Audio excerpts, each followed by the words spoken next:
안녕하세요. 일본에서 온 세이코입니다.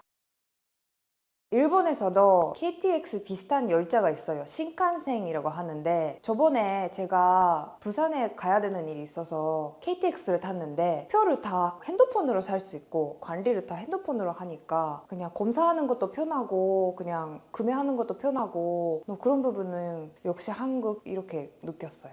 그리고 실제로 신칸센에 비해서 자리가 넓어서 이게 되게 편하게 갔어요. KTX에서 어떤 것까지 있었냐면, 한국 KTX는 일본의 신칸센을 너무 따라했어요. 한국은 백길줄밖에 모르나요? 일본에서 온 아이코는 한국에 와서 KTX를 탔다가 어이가 없었다고 하는데요. 신칸센과 KTX가 너무 비슷했다고 합니다. 아이코는 KTX를 타고 이곳저곳 사진을 찍어 SNS에 올렸고, 일본인들은 잔뜩 화가 났다고 합니다. 정말 한국이 일본의 기차를 베껴 만든 것일까요? 저는 일본 도쿄에 사는 27세 여성 다나카 아이코라고 합니다. 저는 작은 스타트업 회사에서 일하며 사무실에서 오랜 시간을 보내고 만원 전철로 출퇴근합니다. 일과 수면, 그리고 또 다른 일의 끝없는 반복에 갇혀 있는 것처럼 매일매일이 똑같이 느껴집니다. 저는 적은 월급으로 감당할 수 있는 작은 아파트에 살고 있습니다. 작은 부엌과 화장실이 있는 방 하나에 한 사람이 겨우 들어갈 수 있는 공간입니다. 가끔은 벽이 저를 감싸고 있는 것 같아 풍경이 바뀌고 싶을 때가 있습니다. 도쿄는 우뚝 솟은 고층 빌딩과 번화한 거리, 수백만 명의 사람들이 모여있는 거대한 도시입니다. 그 크기에도 불구하고 제 세상은 엄청나게 작게 느껴집니다. 저는 집에서 회사로 그리고 다시 집으로 돌아가는 일상을 벗어나는 일이 거의 없습니다. 주말에는 친구를 만나거나 쇼핑을 하기도 하지만 동네를 크게 벗어나지 않습니다. 일본 여행은커녕 도쿄 외곽을 여행해 본 적도 없습니다. 해외로 떠난다는 생각은 부담스럽고 비용이 많이 들 것 같았어요. 일본에서 여행은 비용이 많이 들고 복잡할 수 있습니다. 신칸센과 같은 고속 열차는 효율적이지만 가격이 비쌉니다. 그리고 여행을 계획하려면 많은 조사와 준비가 필요하기 때문에 부담스러워요. 저는 자라면서 다른 나라, 특히 한국과 같은 이웃 나라에 대해 많이 배우지 못했습니다.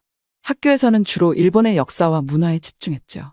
제가 한국에 대해 아는 것은 미디어와 소문을 통해 접한 것뿐이었고, 그것도 항상 긍정적인 것만은 아니었습니다. 저는 한국에 대해 가난하고 덜 발전된 나라라는 이미지를 가지고 있었고, 왜 사람들이 그곳에 살려고 하는지 이해할 수 없었습니다. 이런 생각은 가족과 사회로부터 물려받은 민족주의적 자부심에 의해 더욱 강화되었습니다. 일본은 유구한 역사와 첨단 기술을 가진 위대한 나라입니다.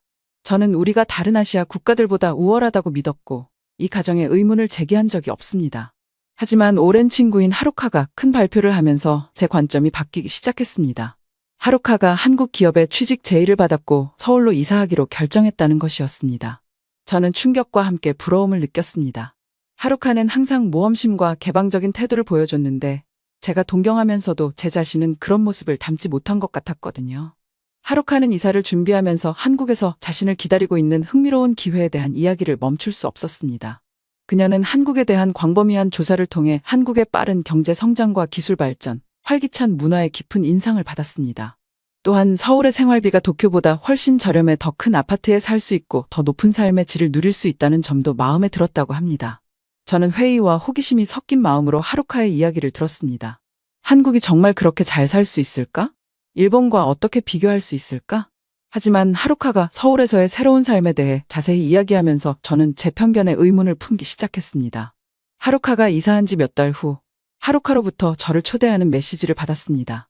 그녀는 자신의 넓은 아파트에서 저를 초대해 서울 시내를 구경시켜 주겠다고 했습니다. 처음에는 제 오래된 편견이 다시 떠오르면서 망설였습니다. 하지만 도쿄에서의 단조로운 생활과 새로운 것을 경험할 수 있는 기회라는 생각이 들었습니다. 고민 끝에 저는 하루카의 제안을 받아들이기로 결정했습니다. 여권을 신청하고 항공편을 예약한 후 온라인으로 한국에 대해 조사하기 시작했습니다. 알아갈수록 한국에 대한 흥미가 커졌습니다. 한국은 매혹적인 역사와 풍부한 문화유산, 번성하는 현대 경제를 가지고 있었습니다. 왜 그렇게 오랫동안 한국을 무시했는지 의문이 들기 시작했습니다. 출국 날짜가 다가오면서 저는 설렘과 긴장감이 뒤섞인 감정을 느꼈습니다. 저는 제 안전지대를 벗어나 미지의 세계로 발을 내딛고 있었습니다. 하지만 하루카를 만나고 한국에서의 새로운 생활에 대해 더 많이 배우고 싶다는 생각도 들었습니다. 여행 가방을 싸면서 어떤 모험이 저를 기다리고 있을지 궁금하지 않을 수 없었습니다. 한국은 하루카의 찬사에 걸맞은 곳일까? 혼자서 외국을 여행할 수 있을까? 그리고 가장 중요한 것은 이 여행이 저를 어떤 식으로든 변화시킬 수 있을까요? 이런 질문들을 머릿속에서 맴돌며 저는 첫 해외 여행을 떠날 준비를 하고 공항으로 출발했습니다. 이 여행이 새로운 문화에 눈을 뜨게 해줄 뿐만 아니라 오랜 신념에 도전하고 인생관을 바꾸게 될 줄은 미처 몰랐습니다. 비행기가 이륙하면서 저는 창밖으로 펼쳐진 도쿄의 거대한 도시를 바라보았습니다. 익숙한 고층 빌딩과 구불구불한 거리가 제가 아는 세상의 축소판처럼 이 시각에서는 다르게 보였습니다. 저는 제가 한국에서 경험할 일들이 두려웠지만 궁금해지기 시작했습니다. 한 걸음 한 걸음 내디딜 때마다 오래된 편견과 두려움이 녹아내리고 경이로움과 가능성으로 대체되는 것을 느꼈습니다. 한국에서 제 앞에 어떤 일이 펼쳐질지 몰랐지만 열린 마음과 마음으로 받아들일 준비가 되어 있었습니다. 그래서 한국으로 가는 비행기가 출발하자마자 저는 눈을 감고 이 새롭고 신나는 땅에서 저를 기다리고 있을 모험을 꿈꾸며 잠이 들었습니다. 비행기가 인천국제공항에 착륙하자 여러 가지 감정이 뒤섞여 소용돌이치는 것을 느꼈습니다. 한편으로는 새로운 나라를 탐험한다는 설렘이 있었지만 다른 한편으로는 한국에 대한 선입견에 사로잡혀 망설여지기도 했습니다. 모든 것이 도쿄에서 익숙했던 것과 비교될 수밖에 없었습니다. 하지만 공항에 들어서자 의구심은 사라지기 시작했습니다. 인천공항은 제가 이전에 보았던 공항과는 달랐습니다. 현대적이고 세련되었으며 놀라울 정도로 효율적이었습니다. 세련된 디자인과 첨단 편의시설은 마치 미래로 들어온 듯한 느낌을 주었습니다. 세관 및 출입국 심사대를 통과하는 것도 명확한 표지판과 친절한 직원 덕분에 수월했습니다. 놀랍게도 서울의 지하철 시스템은 효율성과 편리함의 경이로움 그 자체였습니다. 각 구간마다 따로 요금을 지불해야 했던 도쿄와 달리 서울 지하철은 간단하고 직관적인 환승 시스템을 갖추고 있었습니다. 티켓 한 장으로 여러 노선을 원활하게 갈아탈 수 있어서 훨씬 더 즐겁고 저렴하게 여행을 즐길 수 있었습니다.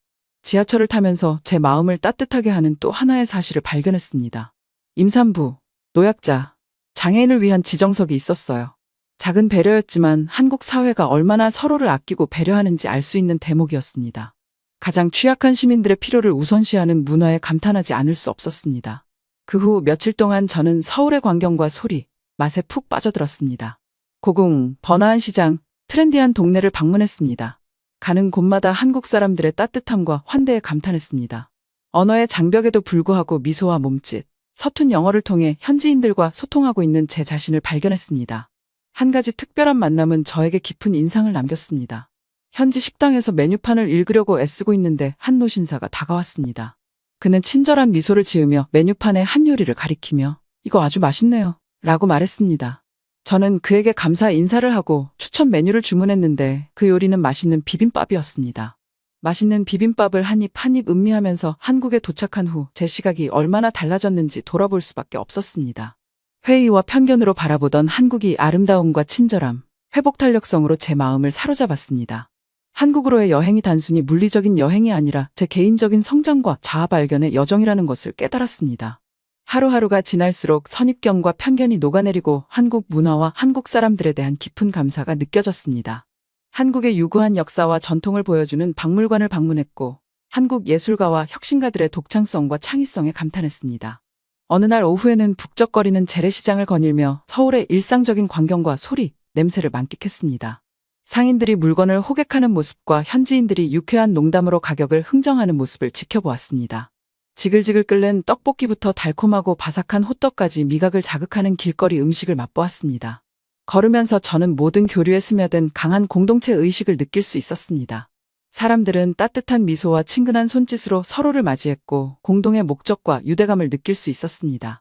도쿄에 있을 때 익숙했던 고립되고 개인주의적인 사회와는 사뭇 달랐습니다. 서울에서의 마지막 날, 저는 아늑한 카페에 앉아 향기로운 차를 마시며 그간의 경험을 되돌아보았습니다. 제가 만났던 사람들, 보았던 장소, 배운 교훈에 대해 생각했습니다. 한국 여행이 단순한 휴가가 아니라 제 생각에 도전하고 시야를 넓혀준 변화의 경험이었다는 것을 깨달았습니다. 부산행 기차표를 구매할 때가 되자 복잡한 절차에 대비했습니다. 일본에서 신칸센 티켓을 구매하려면 긴 줄을 서서 기다리거나 복잡한 예약 시스템을 이용해야 하는 경우가 많았습니다. 하지만 놀랍게도 저는 클릭 몇 번만으로 온라인으로 쉽게 KTX 티켓을 예약할 수 있었습니다. 사용자 친화적인 웹사이트와 간소화된 예약 프로세스는 저에게 깊은 인상을 남겼습니다. 더욱 놀라웠던 것은 신칸센에 비해 KTX의 가격이 저렴하다는 점입니다. 일본에서는 큰돈이 들었을 여행에 비해 KTX 요금은 놀라울 정도로 저렴했습니다. 한국에서는 왜 기차 여행이 그렇게 저렴한지 궁금해졌습니다. KTX에 탑승하자마자 넓고 편안한 실내에 감탄하지 않을 수 없었습니다. 좌석은 푹신했고 다리를 뻗을 수 있는 충분한 공간이 있었습니다. 열차 자체는 흠잡을 데가 없었고 직원들은 정중하고 세심했습니다. 저는 자리에 앉아 창밖으로 초록색과 갈색이 섞인 시골 풍경이 스쳐 지나가는 것을 바라보았습니다. 기차는 구불구불한 언덕과 반짝이는 강을 지나 시골을 빠르게 달렸습니다. 저는 서울의 빽빽한 도시에서 한국 해안선의 거친 아름다움으로 풍경이 바뀌는 것을 지켜보았습니다. 한 마일 한 마일 지나갈 때마다 저는 경이로움과 가능성에 가슴이 부풀어 오르는 것을 느꼈습니다. 어느새 KTX는 부산역에 도착했고 저는 번화한 수도 한복판에 서 있는 자신을 발견했습니다. 바다 내음이 코를 자극했고 저는 얼른 부산 바다로 뛰어가 물놀이를 하고 싶었습니다. 기차가 부산역에 정차하자 저는 앞에 놓인 모든 것을 받아들일 준비가 된 채 플랫폼으로 나섰습니다. 제 여정이 아직 끝나지 않았다는 것을 알았지만 한국에서의 시간 동안 이미 많은 것을 얻었다는 것도 알았습니다. 저는 마음과 생각을 열고 새로운 경험과 관점을 받아들이는 법을 배웠고 예상치 못한 곳에서 아름다움과 교감을 발견할 수 있었습니다. 저는 새로운 모험과 통찰이 저를 기다리고 있다는 생각에 미소를 머금고 발걸음을 재촉하며 부산의 거리로 나섰습니다.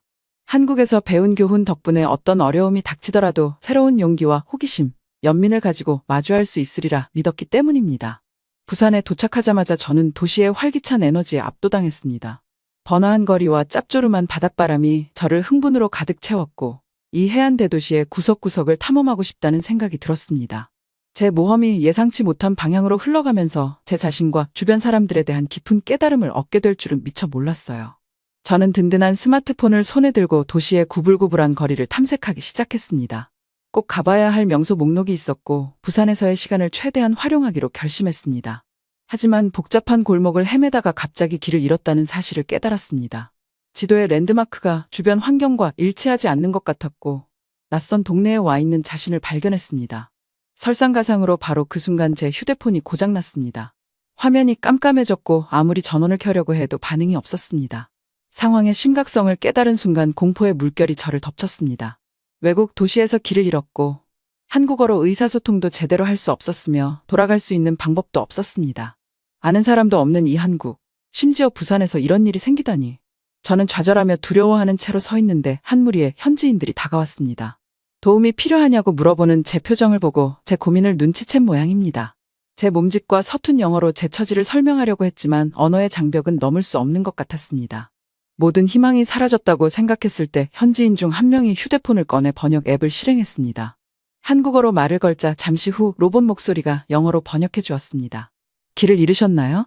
길을 찾는데 도움을 드릴까요? 저는 힘차게 고개를 끄덕이며 안도감에 울 뻔했습니다. 저는 앱을 사용하여 호텔로 돌아가는 길을 찾으려고 했는데 도중에 길을 잃었다고 설명했습니다. 현지인 그룹은 제 이야기를 열심히 듣고는 잠시 서로 이야기를 나누었습니다. 놀랍게도 그들은 저를 호텔까지 안내해 주겠다고 했을 뿐만 아니라 제 안전을 위해 동행해 주겠다고 했습니다. 함께 걸으면서 부산 바다를 가리키고 그들이 사랑하는 한국에 대한 이야기를 나누었습니다. 언어의 장벽에도 불구하고 저를 돕기 위해 발벗고 나선 친절한 낯선 이들에게 깊은 유대감과 고마움을 느꼈습니다. 호텔에 다다랐을 때 저는 그들의 도움에 진심으로 감사를 표했습니다. 그들은 그저 미소를 지으며 도와줘서 기쁘다며 손을 흔들었습니다. 그 순간은 헤어진 후에도 오랫동안 기억에 남았고 한국 사람들의 따뜻함과 너그러움에는 한계가 없다는 것을 깨닫게 되었습니다.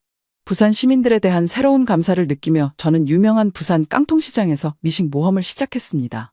신선한 해산물부터 수공예 도자기까지 모든 것을 파는 노점들이 줄지어 늘어선 이 시장은 오감의 향연이었어요. 북적이는 시장을 거닐다 보니 삼겹살 김치말이와 토치로 불맛을 낸 오징어 냄새가 공기를 가득 채우며 군침이 돌았습니다. 저는 한 할머니가 장사를 하고 계셨던 작고 소박한 노점으로 향했습니다. 그곳에서는 돼지 국밥을 팔고 있었어요. 진하고 고소한 냄새가 참을 수 없을 정도로 매력적이었고 저는 불에 이끌린 나방처럼 할머니의 포장마차 안으로 빨려 들어갔습니다.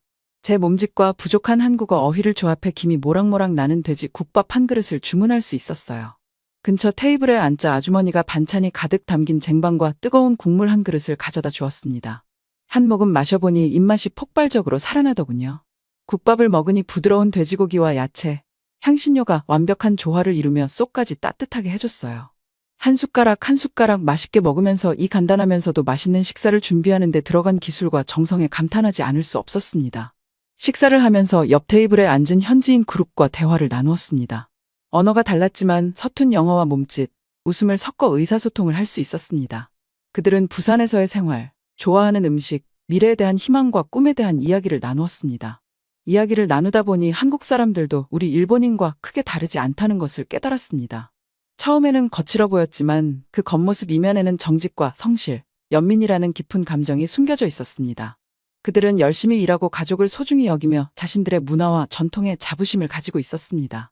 부산에 머무는 동안 저는 부산과 부산 사람들을 사랑하게 되었습니다. 역사적인 사찰을 방문하고 경치 좋은 해안 산책로를 따라 산책을 하며 현지인의 생활 방식에 푹 빠져들었습니다.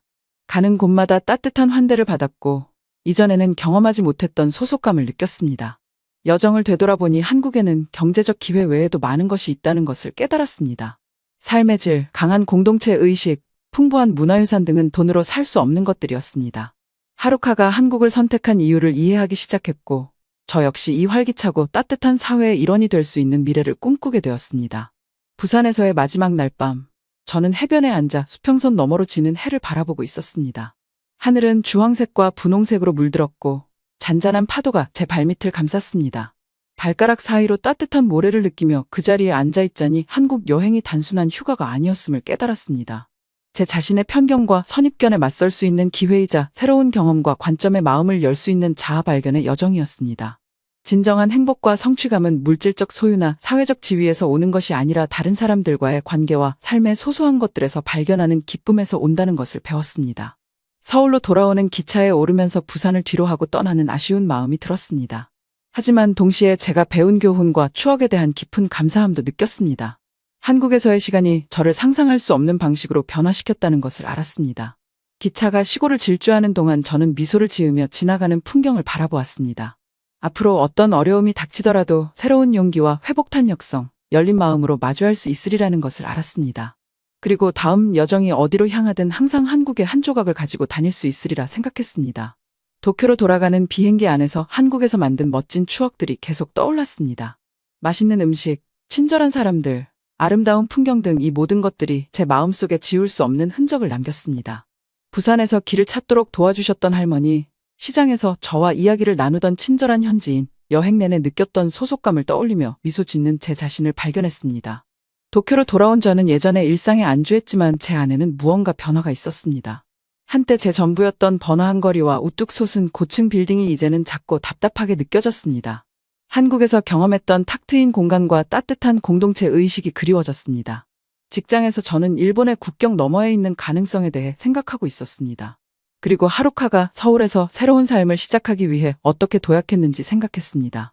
저는 하루카의 용기와 변화를 기꺼이 받아들이는 그녀의 모습에 감탄했고 저도 그렇게 할 수 있을지 궁금해지기 시작했습니다. 몇 주가 지나고 몇 달이 지나자 저는 어딘가 다른 곳에 있을 운명이라는 느낌을 떨칠 수 없었습니다. 한국에서 일자리를 알아보기 시작했는데 일본어 가능자를 위한 일자리가 많다는 사실에 놀랐습니다.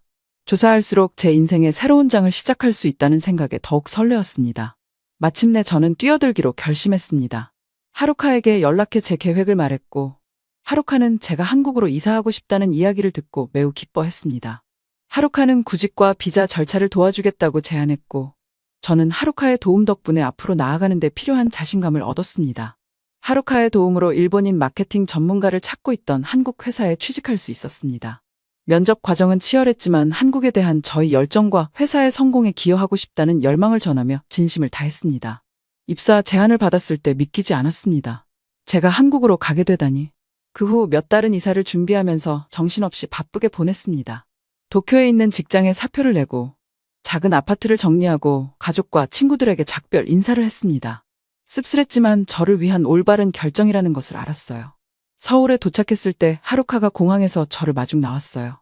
하루카는 제가 새 아파트에 적응하는 것을 도와주고 서울 시내를 안내하며 자신이 좋아하는 레스토랑과 숨은 명소를 소개해줬어요.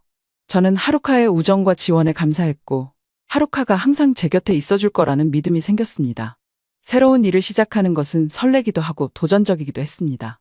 한국의 직장 문화는 일본에서 익숙했던 것과는 달랐지만 열린 마음으로 배우려는 자세로 접근했습니다. 동료들은 친절하고 인내심을 가지고 언어의 미묘한 차이와 비즈니스 관습에 적응할 수 있도록 도와주었습니다. 한국에서의 새로운 생활에 적응하면서 저는 한국을 다시 한번 사랑하게 되었습니다. 새로운 동네를 탐험하고 새로운 음식을 맛보고 새로운 친구들을 사귀었죠. 저는 언어 교환 그룹에 가입해 본격적으로 한국어를 배우기 시작했고 한국 문화에 완전히 몰입할 수 있도록 유창해지기로 결심했습니다. 한국 생활에서 가장 마음에 들었던 것 중 하나는 바로 균형 감각이었어요. 도쿄에서는 항상 일에 집중하느라 개인 생활을 소홀히 한 적이 많았어요. 하지만 서울에서는 사람들이 커리어만큼이나 여가 시간과 인간관계를 소중히 여긴다는 것을 알게 되었죠. 주말에 가까운 도시로 여행을 가거나 산에 등산을 가고 도예나 태권도 같은 새로운 취미에 도전하기 시작했죠. 몇 달이 지나고 몇 년이 지나자 한국으로의 이주가 제 인생 최고의 결정 중 하나였다는 것을 깨달았습니다. 이전에는 몰랐던 목적의식과 성취감을 찾았으니까요. 안전지대를 벗어나 새로운 경험을 받아들이기 위해 도전했고 그 과정에서 제 안에 있는지도 몰랐던 강인함과 회복 탄력성을 발견했습니다. 첫 한국 여행을 돌이켜보니 단순한 휴가 이상의 의미가 있었다는 것을 깨달았습니다. 제 인생의 전환점이었고 제가 알고 있다고 생각했던 모든 것에 과감히 의문을 제기하고 새로운 가능성에 마음을 열었던 순간이었습니다. 그 여행은 저를 자기 발견과 성장의 길로 이끌었고 진정한 나 자신이 될 수 있는 곳으로 인도해 주었습니다. 새로운 삶의 추억이 담긴 물건들로 둘러싸인 서울 아파트에 앉아서 저는 저를 여기까지 이끌어준 모든 경험에 대해 깊은 감사함을 느꼈습니다. 길을 찾도록 도와준 친절한 낯선 사람들, 몸과 마음에 영향을 공급해준 맛있는 식사, 상상할 수 없었던 방식으로 제 삶을 풍요롭게 해준 우정들이 떠올랐습니다. 제 여정이 아직 끝나지 않았고 앞으로 더 많은 도전과 모험이 기다리고 있다는 것을 알았습니다. 하지만 제 자신과 주변 세상의 선함을 신뢰하는 법을 배웠기 때문에 어떤 일이 닥쳐도 이겨낼 힘과 용기가 있다는 것도 알고 있었습니다.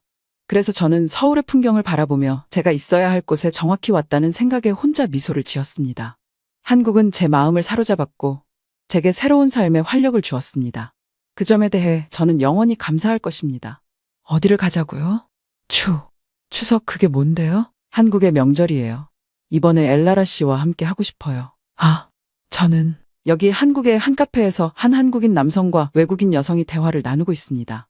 한국인 남성은 외국인 여성에게 함께 이번 추석 때 자신의 고향에서 가족들과 함께 시간을 보내자고 제안을 하고 있는 듯한데요. 하지만 여성의 표정은 좋지 않습니다. 과연 함께 가도 될까?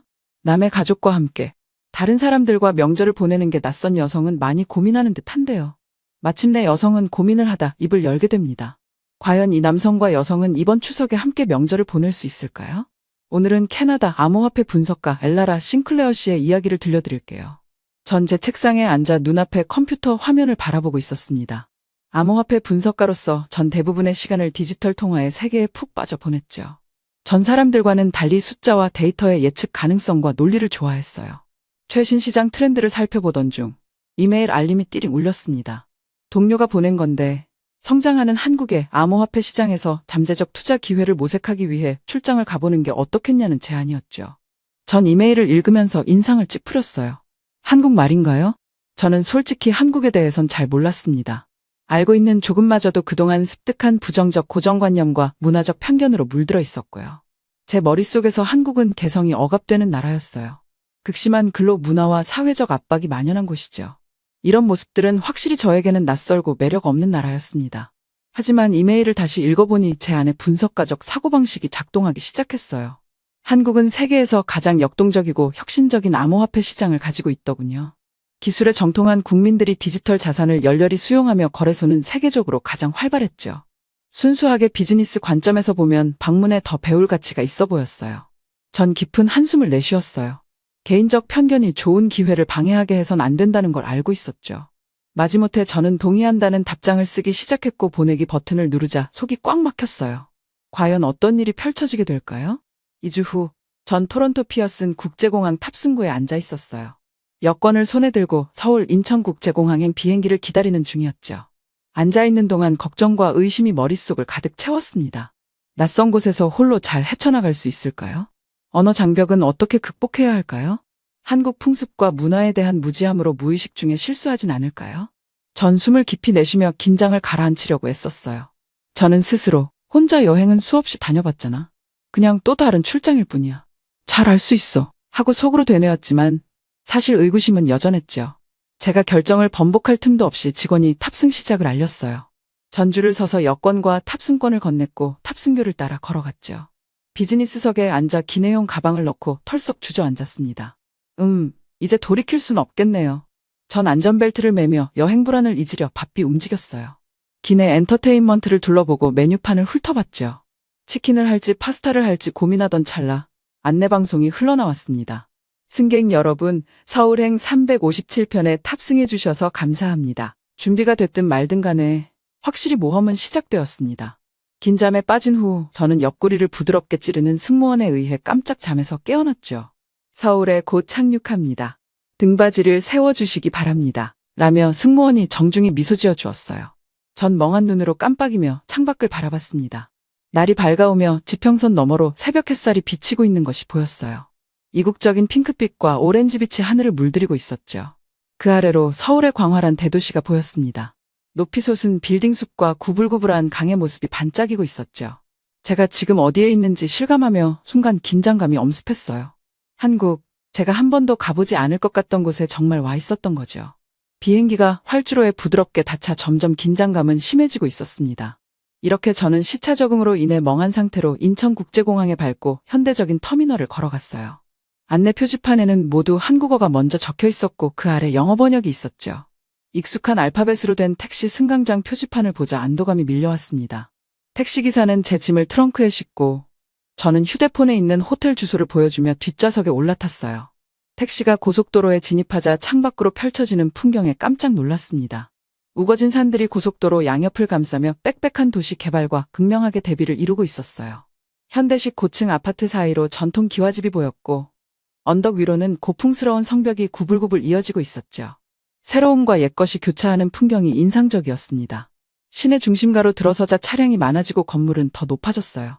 제가 알아보지 못하는 상품을 광고하는 대형 LED 광고판이 밝은 빛을 발하며 지나가고 있었죠. 한글로 쓰인 간판들은 제가 확실히 낯선 곳에 와 있음을 상기시켜 주었어요. 서울 시내를 지나는 내내 제 첫인상은 예상 외였어요. 시야가 닿는 데까지 가늠할 수 없을 만큼 빼곡한 고층 빌딩의 규모와 밀집도가 경이로웠죠. 인도는 유행하는 멋진 옷차림에 결점 없는 피부를 가진 젊은이들이 붐비고 있었습니다. 길거리 노점상은 고소한 냄새가 풍기는 간식을 파는가 하면 전자제품 가게에서는 K-팝 뮤직비디오가 대형 화면으로 흘러나오고 있었어요. 모든 것이 너무나 번쩍이고 현대적이며 세련되어 보였죠. 하지만 완전히 낯설기도 했어요. 마치 공상과학 영화 속 미래 아시아 대도시로 떨어진 기분이었죠. 첨단 기술과 오래된 전통의 모습들이 어지럽게 뒤섞여 있었죠. 우리는 강남에 있는 제 호텔에 도착했어요. 25층의 매끈한 고층 건물이었죠. 전 체크인을 하고 호화로운 킹사이즈 침대에 털썩 누웠습니다.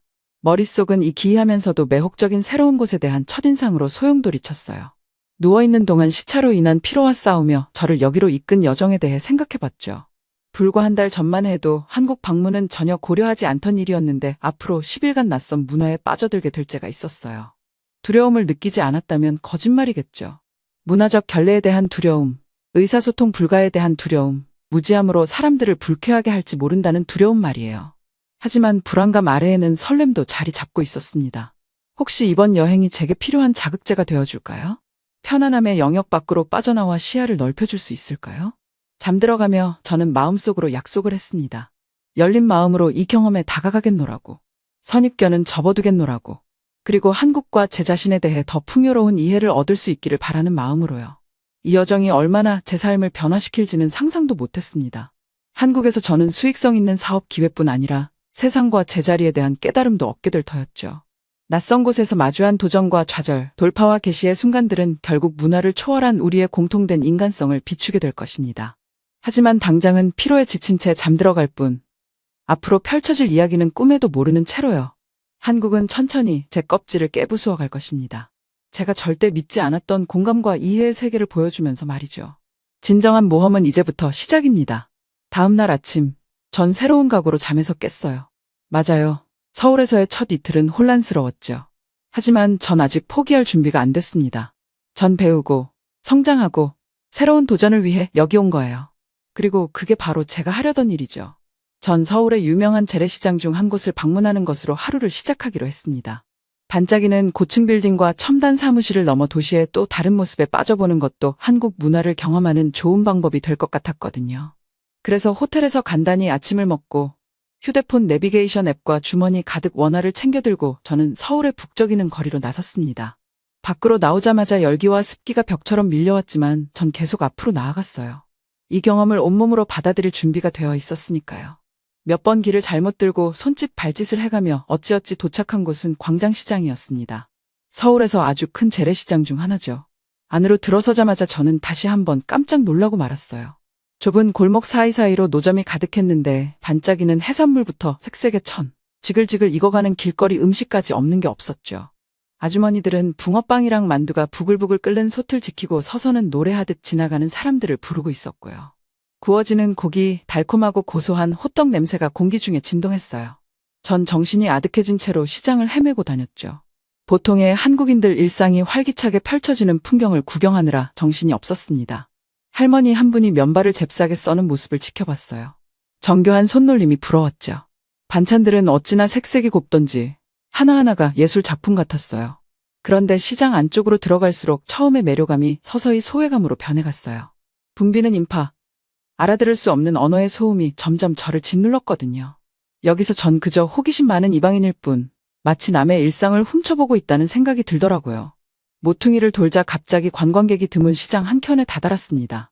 노점은 허름해졌고 상품은 평범해졌어요. 대걸레, 플라스틱 바구니, 싸구려 전자제품들. 전 막 발걸음을 돌리려던 참인데 어디선가 억양은 있지만 알아들을 만한 영어가 들려왔죠. 저기 길 잃으신 것 같은데 도와드릴까요? 돌아보니 초면에도 불구하고 싹싹하게 미소 짓는 한국 청년이 보였어요. 청바지에 티셔츠 차림이었고 탈색한 금발 머리카락이 인상적이었죠. 여느 시장 상인들과는 다른 느낌이었습니다. 아니요. 그냥 둘러보고 있는 중이에요. 전 뜻밖의 말 걸음에 당황해 더듬거렸어요. 서울은 처음이세요? 그가 눈가에 주름을 잡으며 물었죠. 티가 나나요? 전 장난 섞인 웃음을 지어 보였습니다. 조금요? 그가 킥킥 웃었어요. 저는 성학이라고 해요. 반가워요. 엘라라예요. 내민 손을 맞잡으며 전 인사했죠. 만나서 반가워요. 우리는 어색할 틈도 없이 금세 수다에 빠져들었어요. 성학 씨는 이 시장을 손바닥 보듯 훤히 꿰고 있더라고요. 그는 김밥 맛집을 알려주고 가장 신선한 두부를 파는 주인 할머니를 소개해주고 빈대떡 주문하는 법도 가르쳐줬죠. 그리고 얘기를 나누며 알게 된 사실인데 성학 씨는 컴퓨터 공학을 전공하는 대학생이라고 했어요. 그의 진정한 관심은 암호화폐와 블록체인 기술에 있었죠. 한국에서 떠오르는 신생 기업들, 그가 주목하고 있는 혁신적인 프로젝트들에 대해 얘기할 때 두 눈이 반짝거리더라고요. 가장 뜻밖의 장소에서 뜻밖의 동질감을 느낄 줄이에요. 지구 반대편까지 날아와 전통시장 한복판에서 한국 청년과 탈중앙화 금융의 미묘한 차이에 대해 토론하고 있다니. 문화를 뛰어넘어 인연이 닿는 묘한 여행의 묘미를 완벽하게 보여주는 순간이었죠. 우리는 시장에 있는 아기자기한 포장마차에서 점심을 같이 했어요. 김이 모락모락 나는 국밥 앞에 앉아 면발을 후를 들이키며 소주를 나눠 마셨죠. 성학 씨는 제가 쏟아내는 한국 문화와 역사, 일상에 대한 질문 폭격에 끈기 있게 답해 주었어요. 그의 시선으로 보니 서울이 조금 달리 보이기 시작했습니다. 화려한 겉모습 말고도 그 밑바닥에 흐르는 뿌리 깊은 전통과 풍성한 역사의 흔적들 말이에요. 그는 전후 세대가 겪은 고통과 자부심, 오늘날 젊은이들이 마주한 경쟁과 압박, 그럼에도 불구하고 한국인의 기질을 관통하는 낙천성과 회복탄력성에 대해 들려줬죠. 오후 내내 이야기를 나누면서 전 성학이에게 한국에서는 낯선 이방인으로서 겪은 제 경험에 대해 털어놓게 되었어요. 무심코 저지를 수 있는 실수나 결례에 대한 두려움 같은 것 말이죠. 놀랍게도 그는 고개를 끄덕이며 공감을 표했습니다. 어떤 면에서는 저도 한국에서 이방인 같을 때가 있어요. 그가 털어놓았어요. 저는 좋은 한국인이 되어야 한다는 고정관념에는 잘 맞지 않는 것 같거든요. 그 이후 우리는 숨막히는 한국 사회의 획일성, 경직된 위계질서와 역할에 대해 이야기 나눴죠. 성학이는 그 굴레에서 벗어나 글로벌 사업의 광활한 세계에서 자신만의 길을 개척하는 꿈을 꾸고 있었어요. 한국에는 마치 두 개의 세계가 있는 것 같아요. 그가 사색에 잠겨 말했죠. 이전 세대의 전통적이고 보수적인 한국과 우리 세대의 역동적이고 세계를 향해 열려있는 한국이 말이죠. 그리고 저는 그 사이 어딘가에 끼어 있는 것 같아요. 지금은 저만의 방향을 찾으려고 애쓰고 있는 중이에요. 그의 말이 제 마음에 와 닿았어요. 한국에 대한 제 관점이 너무나 1차원적이었음을 깨달았거든요. 고정관념과 피상적인 인상에만 머물러 있었다는 걸요. 이 청년도 제가 품었던 것과 유사한 의문들과 모순에 씨름하고 있었던 거예요. 비록 완전히 다른 지점에서 출발했다 할지라도 말이죠. 그 오후 성학 씨와 헤어지며 우리는 연락처를 교환하고 다시 만나기로 약속했어요. 광장시장을 걸어 나오는데 왠지 발걸음이 한결 가벼웠습니다. 마음속 무거운 짐을 조금 내려놓은 느낌이었달까요. 그와의 만남은 저에게 일종의 전환점이었어요. 낯설음의 벽에 금이 가기 시작한 순간이었죠. 처음으로 한국인을 이해할 수 없는 존재나 정형화된 이미지가 아닌 공유하는 한 인간으로 마주한 거였으니까요. 이후 며칠 동안 성학이는 제 서울 생활의 비공식 가이드가 되어 주었습니다. 그는 저를 홍대의 숨은 술집들로 데려가 주었고 구석진 골목에 자리 잡은 김치찌개 맛집도 알려줬죠. 도심 속 적막한 불교 사찰에도 데려가 주었고요. 사실 그는 서울의 명소를 안내해 주는 것 이상의 역할을 했어요. 그와 나누는 대화를 통해 저는 한국 문화의 패러독스와 뉘앙스를 조금씩 이해해 나갔거든요. 한국 사회를 가로지르는 세대 간의 단절, 보수 기성세대와 세계화된 젊은 층 사이의 간극 같은 것 말이죠. 또 한국의 교육 시스템이 어릴 때부터 심어주는 치열한 경쟁의식, 업적에 대한 끊임없는 압박도 알게 되었고요. 식민지배와 전쟁의 상처, 한국의 문화유산에 대한 강렬한 자부심, 그리고 통일에 대한 염원까지 말이죠. 천천히, 그리고 확실히 제 이해의 폭이 넓어지기 시작했어요. 한국이라는 나라를 단일한 실체가 아닌 복합적이고 모순적이며 끝없이 매혹적인 곳으로 바라보게 된 거죠. 고대의 전통이 첨단 기술과 공존하고 획일성과 개인주의가 끊임없이 긴장 관계를 이루며 역사의 무게가 변화의 동력과 뒤섞이는 곳으로요. 저의 관점이 전환되면서 사업 방식에도 변화가 생겼어요. 성학이의 도움으로 저는 한국 비즈니스 문화를 지배하는 미묘한 규칙들을 하나둘 습득해 나갔죠. 신뢰를 얻고 관계를 쌓아가는 일의 중요성, 위계 질서를 존중하고 체면을 세워주는 법 같은 것 말이에요. 점점 더 저희 문화적인 성향들이 더욱 선명하게 보이기 시작했어요. 성급함, 직설적인 화법, 사람보다 업무에 더 초점을 두는 경향 같은 거요. 저는 의사소통 스타일을 조금씩 바꾸어 나갔어요. 말하기보다 듣기에 주력하고 맥락에 더 주의를 기울이면서요. 조금씩 상황이 호전되는 게 느껴졌어요. 한국 비즈니스 파트너들의 냉랭했던 태도가 녹아내리고 서서히 따뜻함과 개방성으로 바뀌어 갔죠.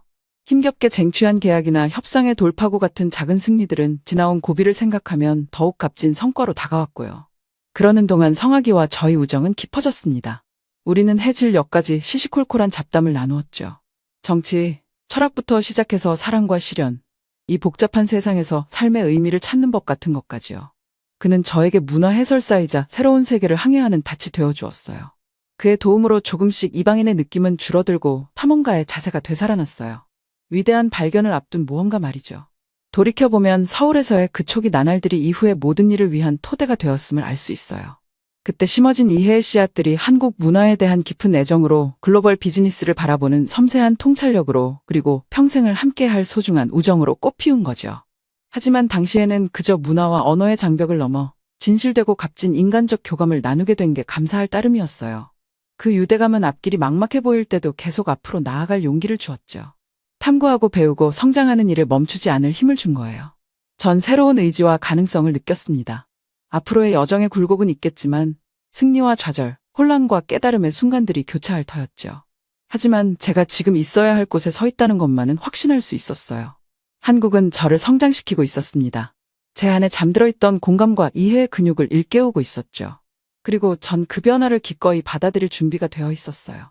한국이라는 경이로운 나라와 사람들에 의해 빚어지고 성장할 준비가 된 거예요.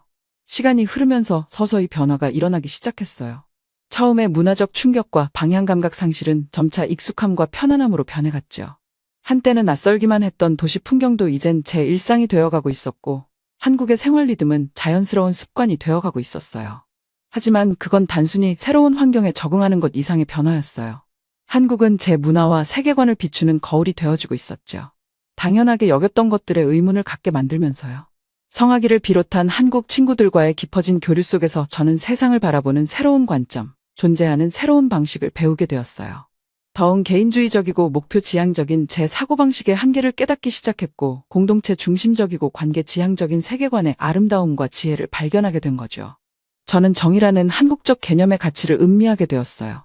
오랜 시간 축적된 애정, 충성심, 그리고 상호의존성을 뜻하는 그 말 속에는 번역할 수 없는 깊이가 있었죠. 저는 그것이 노부모를 부양하는 태도에서 학연과 지연으로 이어지는 평생의 유대에서 사회를 지탱하는 상호책임에서 어떻게 발현되는지를 지켜봤습니다. 그리고 저는 자립, 홀로서기를 미화하는 제 문화의 의문을 품기 시작했어요. 그런 세계관이 어떻게 고립과 단절을 낳고 물질적 풍요로도 채울 수 없는 정신적 빈곤을 초래하는지 돌아본 거예요.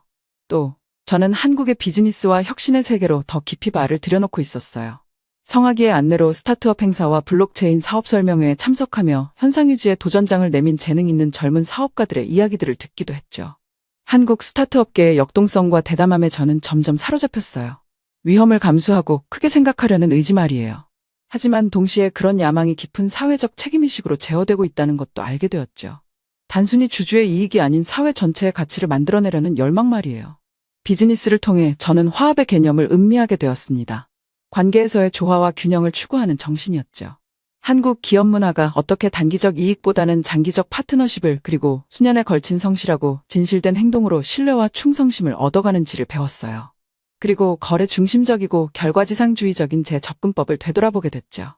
당장의 성과에만 집착하는 게 얼마나 좁은 시각인지, 지속 가능한 관계 속에서 얼마나 더 큰 가치를 창출할 수 있는지 말이에요. 서울에서의 일상을 살아가면서 이 모든 통찰과 깨달음이 저도 모르게 스며들고 있었어요. 하지만 그 모든 것이 선명하게 결정화된 순간이 있었죠. 제가 한국에 머무는 마지막 주말, 잊지 못할 사건이 있었거든요. 성학이가 고향인 시골로 함께 가자고 제안한 거예요. 한국의 추수감사절인 추석 명절이었고 그는 조상에게 예를 갖추고 가족들과 시간을 보내고 싶어 했죠. 서울을 벗어나자 풍경은 점점 완만한 구름과 넓은 논으로 바뀌었고 공기는 더욱 깨끗하고 향기로워졌어요. 우리는 조용한 시골 마을에 자리 잡은 성학이네 집에 도착했고 성학이의 가족분들은 따뜻한 포옹과 활기찬 인사로 저를 맞이해 주었죠. 며칠 동안 전 마치 다른 시공간에 들어온 것 같았어요. 저는 추석 음식을 준비하는 성학이 어머니와 이모들을 도와드렸어요. 야채를 다듬고 송편 반죽을 뭉치면서 말이죠. 온 가족들은 둘러앉아 막걸리를 마시고 늦도록 이야기꽃을 피우고 있었어요. 성학이 가족이 차례상을 모시고 조상의 위패 앞에 깊이 절하는 모습을 지켜봤습니다. 대대로 이어져 내려온 전통의 무게, 한국 문화의 깊고 질긴 뿌리를 느낄 수 있었죠. 그 순간 무언가 끼익 소리를 내며 맞춰졌어요. 제 한국에서의 여정 전체가 말이에요. 도전과 좌절의 순간들, 통찰과 깨달음의 순간들이 하나로 응축되어 눈부신 깨달음을 선사한 거죠. 삶의 의미와 목적을 부여하는 것, 어려움과 희생을 감내할 만한 가치 있게 만드는 것. 바로 이것이었어요. 깊은 연결성, 자신을 넘어선 무언가에 속해 있다는 소속감 말이에요. 관계와 의식, 가치관과 믿음이 교직되어 만들어내는 문화 속에 있다는 느낌이요. 저는 성공과 성취를 향해 혼자 내달리던 캐나다에서의 삶을 돌이켜봤어요. 얼마나 자주 단절되고 소외된 기분을 느꼈는지. 쓸데없는 경쟁과 피상적인 관심사 속에서 휩쓸리던 제 모습이 떠올랐죠. 그리고 저는 한국이 제게 소중한 깨우침을 선물해 주었음을 깨달았어요. 존재하는 또 다른 방식, 더 충만하고 의미 있는 삶의 가능성에 대해서 말이죠. 제 고유의 문화와 정체성을 버리자는 게 아니에요. 오히려 제가 배운 것들 중 가장 가치 있는 부분들을 제 삶에 통합시키고 싶었던 거죠. 저는 저에게 맞는 방식으로 융합해내고 싶었어요. 성학이와 함께 서울로 돌아오는 길, 저는 달콤 쌉싸름한 기분이 들었어요. 한국에서의 시간이 얼마 남지 않았지만 이곳에서 얻은 교훈과 통찰은 영원히 제 안에 남을 거라는 걸 알고 있었거든요. 이 나라에 대해 편견과 오해로 가득 차왔던 제가 얼마나 무지했고 오만했는지 돌아보게 됐죠. 하지만 한국은 저를 겸손하게 만들었고 열어주었어요. 세상과 제 자신을 새로운 빛 속에서 바라보게 해준 거죠. 이후 몇 주, 몇 달 동안 저는 캐나다로 돌아와서도 전 한국을 가슴속에 품고 살았어요. 마치 신비한 존재처럼요. 한국 문화의 요소들을 일상에 스며들게 했죠. 하루를 녹차 한 잔으로 시작하고 정기적으로 자기 성찰의 시간을 갖고 업무보다 관계에 더 무게를 두면서요. 성학이를 비롯한 한국 친구들과 끈끈한 연락을 이어갔고 거리를 초월해 대화와 협업을 지속했어요. 그리고 제 한국에서의 경험을 다른 이들과 공유할 기회를 찾았죠. 편견에 도전하고 문화 간 이해를 증진시키기 위해서요. 업무에서도 새로운 관점과 접근법을 가져갔어요. 단기 실적만큼이나 장기적 파트너십과 사회적 가치를 중시하는 자세 말이에요. 문화 간 간극을 메우고 점점 양극화되어가는 세상의 대화와 협력을 촉진하는 프로젝트의 매력을 느끼게 되었죠. 그리고 개인적 삶에서도 한국이 가르쳐준 가치관을 구현하려 노력했어요. 공감과 겸손, 충성심과 상호의존성, 뿌리 깊은 유대감과 지속성 같은 것 말이죠. 돌이켜보면 제 한국에서의 여정은 결국 자아발견의 여정이었어요. 정체성과 세계관에 대한 근원적 성찰이었던 거죠. 한국은 제 고유의 문화와 편견들을 비추는 거울이 되어주었어요. 당연하게 여겼던 모든 것들에 의문을 제기하고 재상상하게 만들어줬죠. 한국은 제게 존재하는 또 다른 방식의 아름다움과 지혜를 보여주었어요. 더 의미 있고 충만한 삶의 모델을 제시해 준 거예요. 그리고 그런 삶을 만들어가기 위한 도구와 통찰력을 선사했죠. 한 번에 한 사람, 한순간씩 쌓아가는 법을 가르쳐준 셈이에요. 지금 이 글을 쓰고 있는 이 순간에도 저는 저를 한국으로 이끈 운명에 감사함을 느껴요. 두려움과 편견 때문에 이 경이로운 기회를 놓칠 뻔했던 제 자신이 떠올라요. 하지만 무언가가 저더러 모르는 세계로 뛰어들라 속삭였었죠. 문화의 장벽을 넘어서는 도전을 받아들이라고 말이에요. 그렇게 전 상상하지 못했던 경이로운 세계로 눈을 떴고 인간 경험의 풍요로운 스펙트럼을 직접 보게 하게 되었어요. 지금은 한국에 왔다 간 것에 감사한 마음뿐이에요. 이 여정이 저에게 가르쳐 준 것은 문화의 장벽이 제가 믿었던 것처럼 견고하지 않다는 거예요. 인간 대 인간으로 만날 때 우리는 언제나 공통분모를 찾아낼 수 있다는 걸 저는 깨달았죠. 이제 전 이 깨우침을 제 삶의 지침으로 삼으려 해요. 열린 마음으로 세상을 받아들이고 다름 속에서 공통점을 찾아내는 것을 말이죠. 저 자신의 문화적 한계를 넘어서려 노력하고 편견 없이 타인을 이해하고자 하는 거죠. 이 모든 깨달음을 떠올리니 새삼 감사함이 밀려와요. 한국이라는 나라, 그리고 그곳의 사람들에게 말이죠. 제 편견을 부수고 시야를 넓혀준 고마운 스승이었으니까요. 낯선 땅에서 저를 반겨주고 품어준 친구들이었으니까요.